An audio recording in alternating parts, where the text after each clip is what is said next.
So we're going to have to change the format a little bit here, at least for these critic reviews, since I don't really want to scour their websites for seeing how reliable they actually are.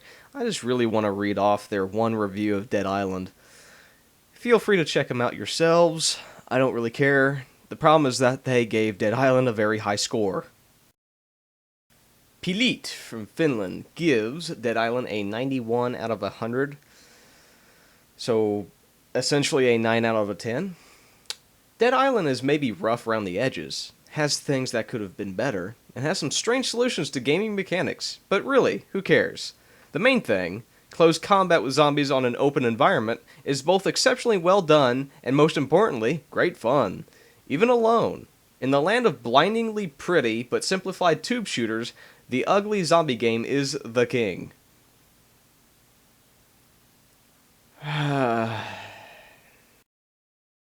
Firing Squad gives it a 88 out of 100. If you think you'd like killing a lot of zombies in a huge and varied open world environments, finding boatloads of randomized loot, customizing your character and weapons RPG style, or all of the above, you will love Dead Island. Bring some friends along for the ride, and you virtually cannot go wrong.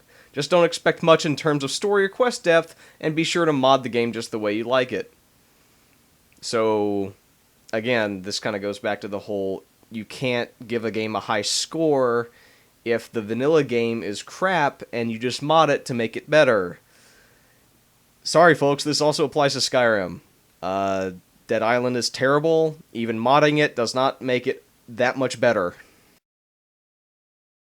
Here's a name we recognize. Game Informer. 85 out of 100 for Dead Island. New games featuring The Walking Dead have trouble standing out from the horde, but Techland's first-person, open-world, action/RPG entry Dead Island distinguishes itself. After kicking and slashing my way through the infected island of Benoi, I can say the game has tons to offer. That is almost an objective review, because they don't say if it's good stuff to offer or bad.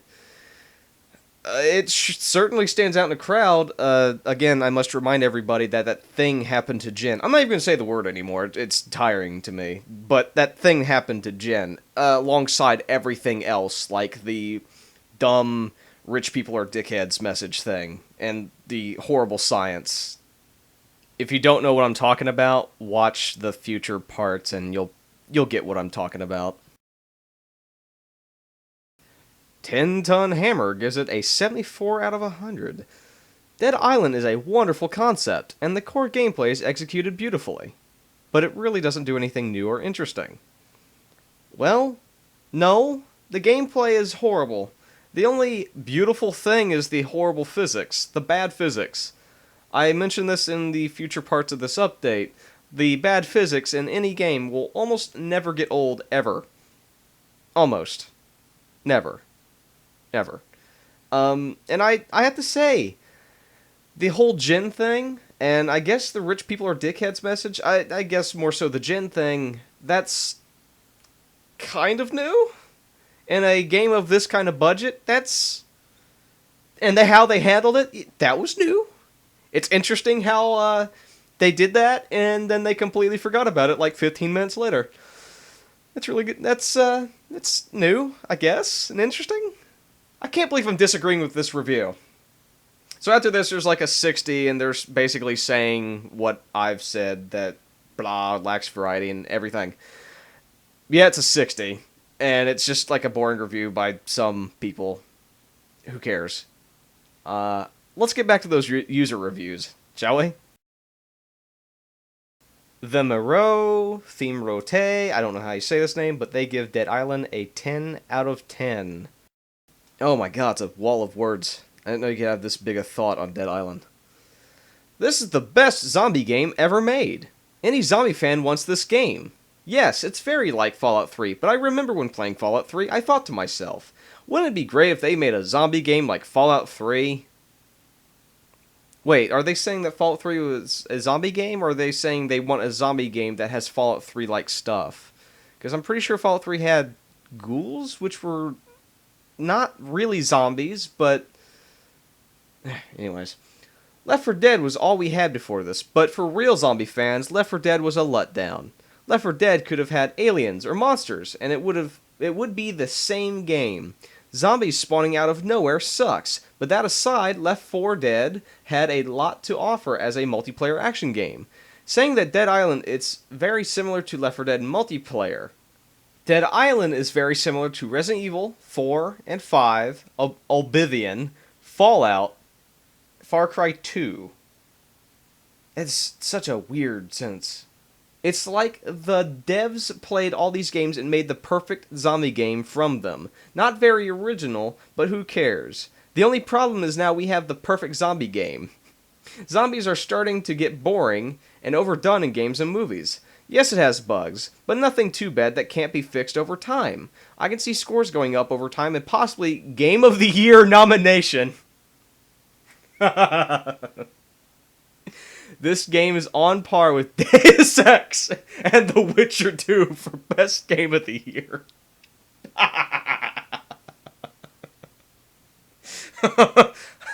I gotta finish this. It is a must-buy if you love zombies, RPGs, and survival horror. The almost perfect mix, if not a little too late. So, wait. It's a 10 out of 10 score. He said it's the best zombie game ever made. Then he said, like, twice that's the perfect zombie game. And at the very bottom, he says it's almost perfect. Also, Deus Ex and Witcher 2 for Best Game of the Year. This game has competition with Deus Ex and Witcher 2 for Best Game of the Year. You know what? This one is untouchable. You win. I'm done. Well, no, I'm not. But, wow. His reviews. Dragon's Dogma, 10. Sleeping Dogs, 10. Skyrim, 10. DC Universe Online, 10. Dead Island, 10. This guy does not know what the hell a 9 is. Witcher 2, 10. This guy's confusing. Or a troll. Must be a troll, right? Or a fake account? Tilab gives Dead Island a 10 out of 10. Perhaps the best, most realistic zombie game ever made. Just sit on that one for a second. I think you need it. Most realistic, best zombie game. Okay, let's continue. The hit detection is more advanced than any other game out there at the moment. Man. I don't know if I can make it through this one. Example. You chop a zombie in the arm with a machete. The arm gets chopped off. After that, he only hits your with his other arm.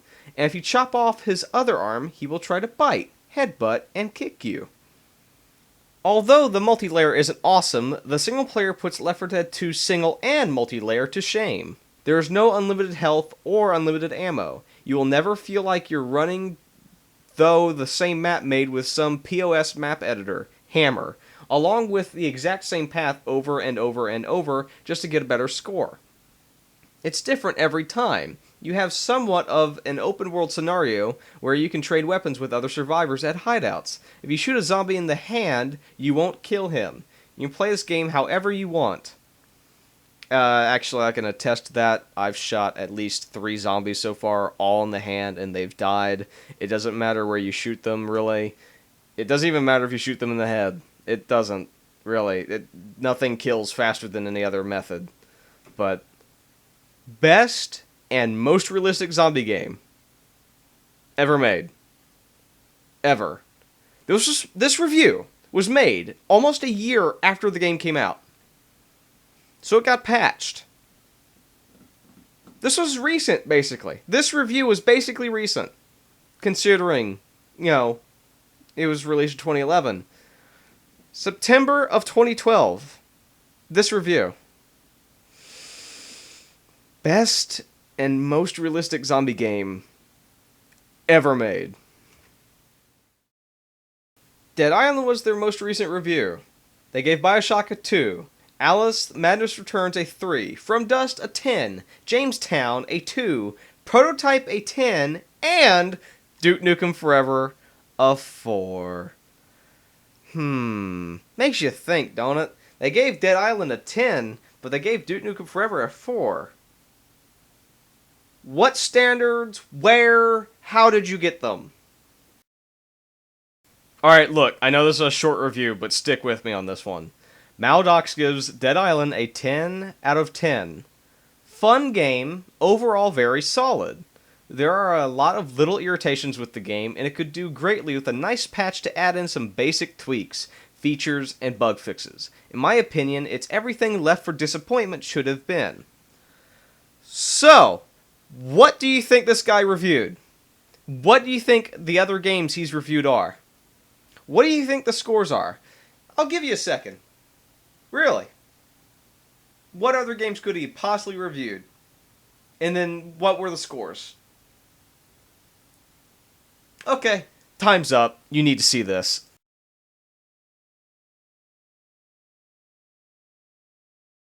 So wait, Dead Island is not broke and Aliens Colonial Marines is totally broke. What?